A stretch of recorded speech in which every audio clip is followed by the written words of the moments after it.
4월 학력평가, 화법과 작문 함께 보도록 할 텐데요. 화법의 경우 지금 발표 지문 제시되어 있고요. 첫 번째 단락에서 주목할 만한 부분, 먼저 지난주 현장 체험 학습의 경험을 환기하고 있는 것 확인을 할 수 있습니다.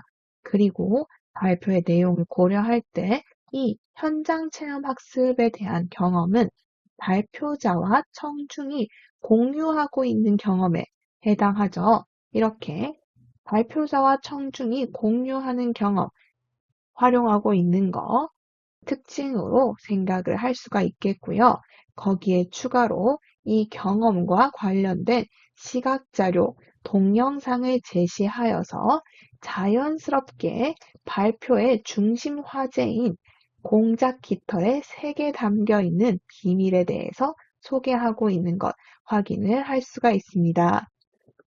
그래서 이 경험 그리고 이 질문들 마지막 동영상까지 모두 발표의 중심 화제를 자연스럽게 제시하기 위해 발표자가 활용하고 있는 전략이다. 정리를 할 수가 있겠고요. 이 발표에서는 다양한 질문 활용을 하고 있기 때문에 이 질문들에 대해서 우리가 구체적으로 정리를 해둘 필요가 있겠죠.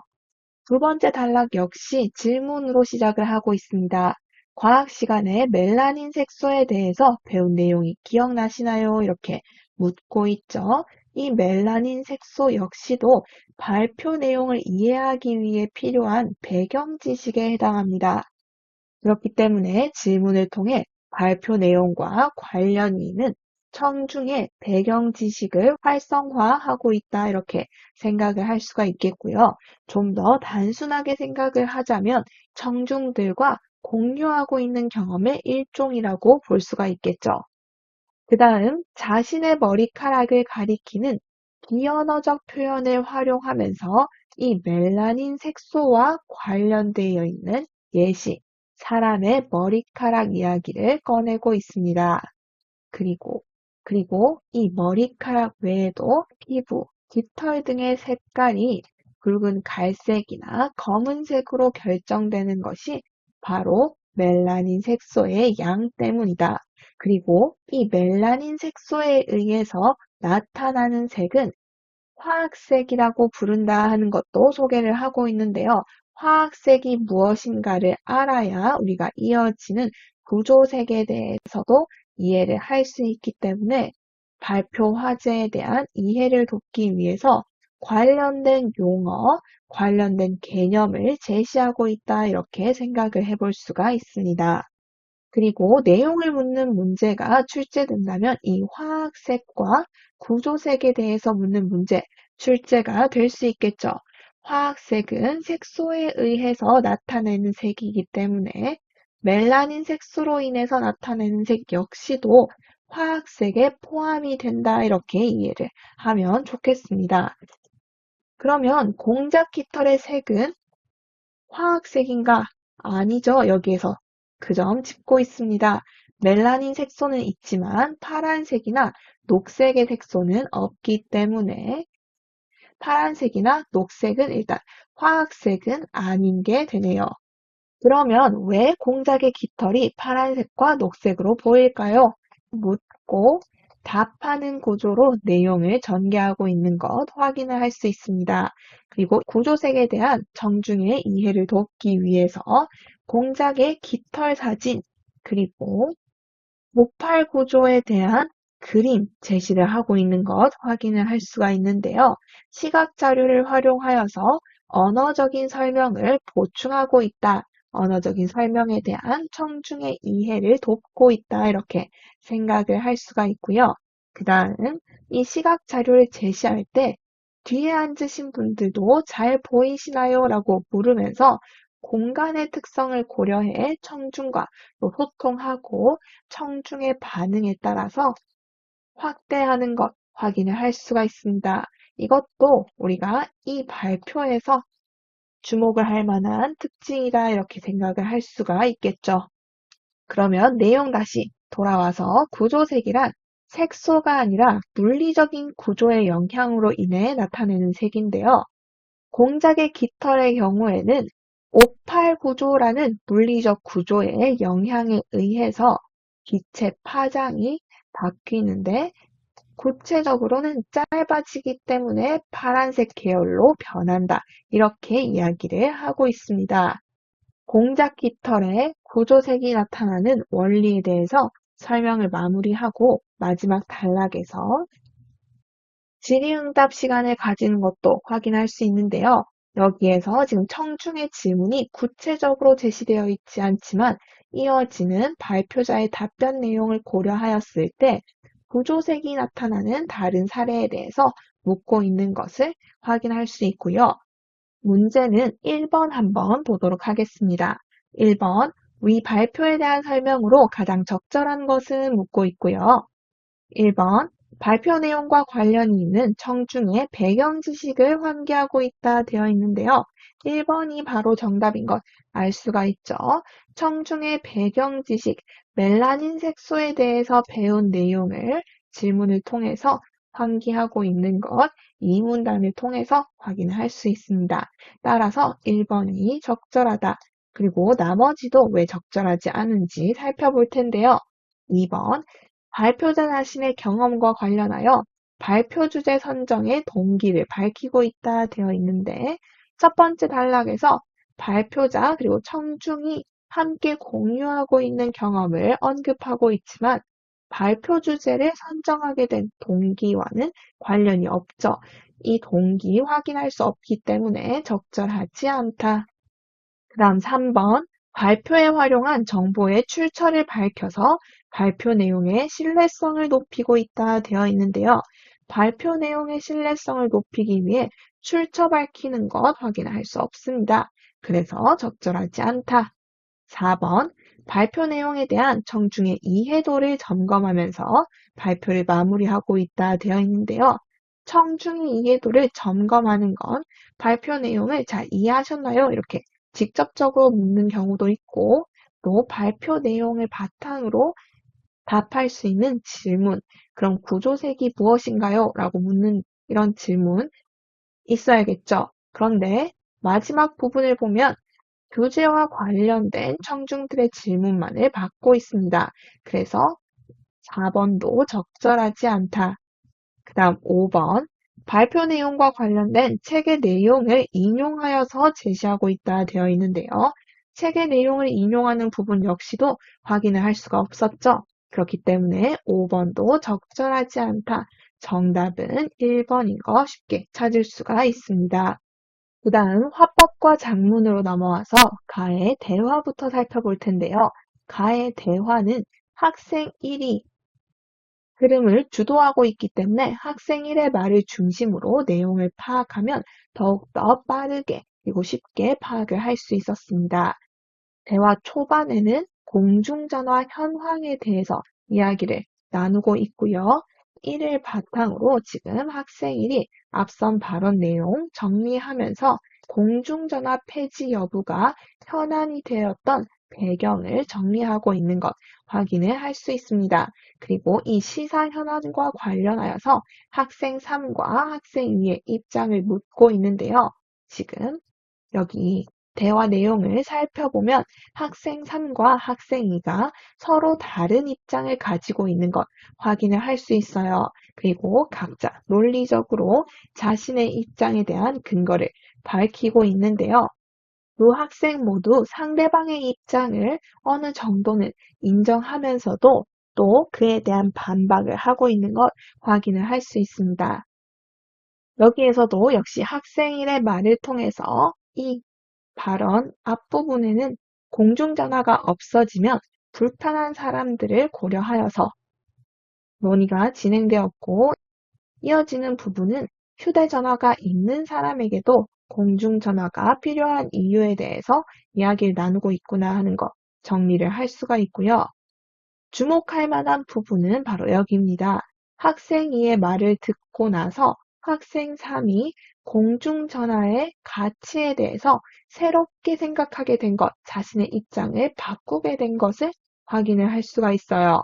그리고 이러한 입장 변화 고려하여서 학생 1이 결론적으로 공중전화는 유지되어야 한다는 것이지 참여자들의 의견을 재확인하며 마무리하는 것까지 확인을 할 수 있습니다. 이러한 대화 내용을 바탕으로 하여서 나의 비평문 작성하고 있는데요. 이 입장 그대로 첫 번째 단락에서 제시를 하고 있죠. 비평문에서 시사현안에 대한 필자의 입장, 필자의 주장이 드러나는 부분, 중심 문장이기 때문에 중요하죠. 이 위치 꼭 파악을 할 필요가 있습니다. 나 지문의 경우에는 서두에서부터 자신의 입장을 밝히고 있네요. 첫 번째 단락에서는 공중전화 현황에 대해서 이야기하면서 논의의 배경과 함께 자신의 입장을 밝히고 있고요. 이 현황에 대한 내용, 우리가 앞서 가의 앞부분에서 내용 확인을 할 수가 있다 하는 것도 같이 정리를 해두면 좋겠네요. 그 다음 두 번째 단락에서는 공중전화가 앞으로 유지되어야 한다라는 자신의 주장을 뒷받침하기 위해서 왜 공중전화가 필요한가 하는 것, 그 이유를 제시하고 있는데요. 우선 그리고 또한이라는 말을 통해서 자신이 생각하는 공중전화의 필요성, 가치를 나열하고 있는 것 확인을 할 수가 있고요. 첫 번째, 공중전화가 개인이나 사회의 안전을 위해서 필요하다는 점, 구체적인 상황을 언급하면서 제시하고 있는 것 확인을 할 수 있습니다. 관련된 내용 위에서 찾아보면 학생이가 이렇게 얘기하고 있는 것 확인할 수 있죠. 이 부분을 고려하여서 지금 첫 번째 이유를 제시하고 있구나. 그 다음 두 번째, 공중전화가 국민 복지의 차원에서 가치가 있다 이렇게 이야기하고 있는데요. 이 내용은 그대로 나에서 확인을 할 수 있지만 거기에 덧붙여서 본문에서는 전기통신사업법의 내용을 언급하면서 공중전화 역시도 이 법안에 포함된다는 점을 추가로 제시하고 있습니다. 이 내용은 가에서 언급하고 있지 않은 부분이기 때문에 나를 작성하기 위해서 추가로 조사했겠구나 하는 것도 생각을 해볼 수가 있네요. 그 다음 세 번째 단락에서는 자신이 선택하지 않은 관점을 구체적으로 언급하면서 이러한 관점의 문제점을 지적하고 있습니다. 그러면 예상 독자가 글을 읽을 때 필자의 주장이 더 타당하다라고 느낄 수 있는 효과가 있겠죠. 본문 한번 살펴보면요. 경제적인 관점에서 접근하는 사람들은 공중전화 유지에 대한 손실 등을 이유로 공중전화 폐지를 주장한다라고 얘기를 하고 있어요. 그리고 휴대전화 대여나 통신비 지원과 같은 대안을 제시한다는 점까지 구체적으로 얘기하고 있습니다. 하지만 이러한 대안이 충분하지 않다, 문제가 된다는 점을 구체적으로 반박하고 있어요. 이러한 의견이 왜 문제가 되느냐? 첫 번째, 국민 복지의 문제는 경제 논리로서만 접근해서는 안 되는 문제이며 이러한 결정을 하기 위해서는 사회 구성원들의 충분한 논의가 선행되지 않으면 사회적 혼란이 야기될 수 있기 때문입니다. 그리고 이러한 점과 관련하여서 함부로 폐지를 해서 안 된다는 것을 보여주기 위해 유사한 사례인 간이역 들고 있는 것도 확인할 수 있는데요. 이 간이역에 대한 언급 역시도 가에서는 확인을 할 수가 없는 내용이었죠. 그래서 추가로 조사를 했겠구나 하는 것도 생각을 해볼 수가 있습니다. 마지막 단락에서는 필자의 주장 다시 한 번 더 언급하면서 강조를 하고 있죠. 결국 경제적인 효율성보다는 새로운 가치, 다른 차원에서의 가치를 고려하여서 공중전화를 폐지해서는 안 된다. 이렇게 얘기를 하고 있고요. 예상 독자들에게 공중전화의 가치에 대해서 새롭게 인식할 것을 요구하고 있는 것도 확인을 할 수 있습니다. 화작 문제도 1번 한번 보도록 할게요. 가의 학생 1의 역할에 대한 설명으로 적절하지 않은 것을 묻고 있고요. 1번 논의의 배경이 되는 사항을 언급하며 논의를 시작하고 있다 되어 있는데요. 첫 번째 방금 내용을 보면 지난 시간에 기술 발전으로 사라지는 것들 중 공중전화에 대해서 비평하는 글을 작성하기로 했으니까 오늘 이에 대한 논의를 이어가겠다라고 하는 것을 밝히고 있습니다. 그러면 1번은 적절하다. 그 다음 2번 상대방의 발언 내용에 대해서 보충 설명을 요구하고 있다 되어 있는데요. 보충 설명을 요구하는 부분 여기에서 확인할 수 있죠. 앞서 학생 2가 언급한 공중전화가 보편적인 서비스에 해당한다라는 내용과 관련된 보충 설명을 질문을 통해서 요청하고 있고요. 3번 질문의 형식을 통해 논의에서 보완할 점을 제시하고 있다 되어 있는데요. 학생 1이 질문 형식을 통해서 논의의 보완점 제시하고 있는 것은 확인을 할 수가 없었습니다. 그래서 적절하지 않다. 3번이 정답 되겠고요. 4번 앞서 발언한 내용을 종합하여 화제에 대한 대화 참여자들의 입장을 확인하고 있다 되어 있는데요. 발언 내용을 종합하여서 대화 참여자들의 입장을 정리하는 부분, 끝부분에서 확인을 할 수 있습니다. 이렇게 이야기를 했는데, 그럼 결론적으로 공중전화가 유지되어야 한다는 것이지 라고 이야기하면서 이런 입장 맞지? 확인을 하고 있네요. 마지막 5번, 이후에 활동 계획을 밝히며 논의를 마무리하고 있다 되어 있는데요. 바로 이어지는 문장을 통해서 확인할 수 있습니다. 그러면 내가 오늘 나온 이야기들을 바탕으로 초고를 쓸 테니까 같이 검토하자 이렇게 얘기를 하고 있네요. 그래서 5번까지도 적절하다. 1번의 정답은 3번이 되겠습니다. 장문 지문에서는 장문 상황이 제시되어 있기에 이를 통해서 그래서 다루고 있는 중심 화제를 바로 확인할 수 있고요.